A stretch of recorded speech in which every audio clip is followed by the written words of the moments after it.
Guys, how can you use a bay leaf to attract money and money on your business?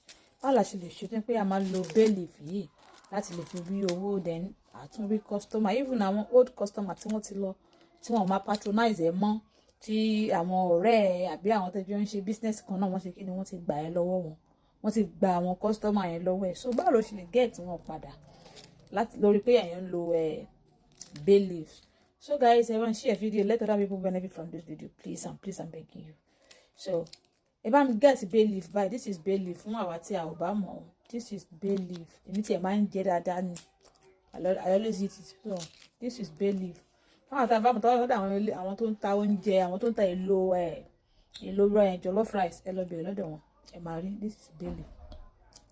So tẹ́yìn bá jẹ lẹ́nu, ó máa ń ta yẹn báyìí, ló máa ń ta. So I want to get there.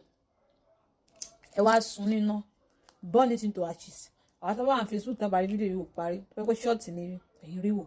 Short wà ń bẹ̀ long video náà wà ń bẹ̀, then short lẹ́rí wò, go to YouTube and watch the full video. Tó bá ti get ẹ̀jẹ̀ kó pọ̀, at least you can get like 10. Ẹ wá count ẹ̀ báyìí. Gbígbẹ ni kẹ́ ẹ wá, dry one. Then look for ashes, ẹ ṣáná sí. Ẹ bá ti ṣáná sí, ẹ jẹ́ kó jò dáadáa. What you need there is the this thing, jíjú ẹ̀, eérú ẹ̀ lẹ need, as in tẹ́ bá ti jó tán tó ti di tẹ́ ti burn into ashes yẹn gan lẹ need. Ẹ wá tún ọwọ́ ẹ fọwọ́ ẹ fi ṣe dáadáa kó rún bó bá ti wá rún tán.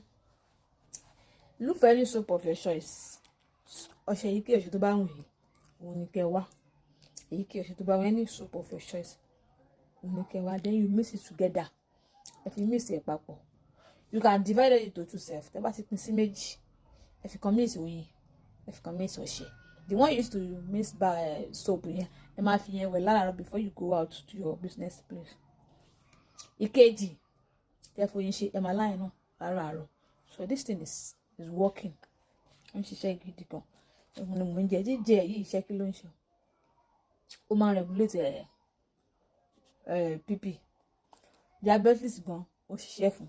Ọba yẹn regulate. So àti ìsìn ó máa ń ta lẹ́nu oúnjẹ ìwò ń ta ọ́. Ó ń ta lẹ́nu gan.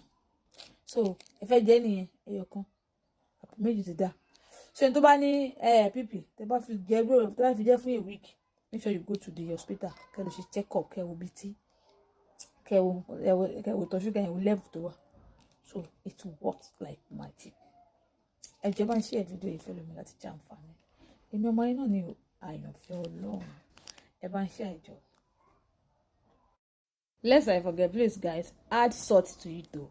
Tẹ́ bá ti burn into ashes yẹn ẹ fi yọ̀ sí. Kẹ̀jọ wá fi ọṣẹ tẹ́ fẹ́ fi mix ẹ̀. Before kẹ́ tó fi yọ̀ sí ni kẹ́ ti pín sí méjì kẹ́ fọyín sí. So ẹ wá fi ọṣẹ fi mix tẹ́ fi yọ̀ sí. So kò jù báyìí lọ.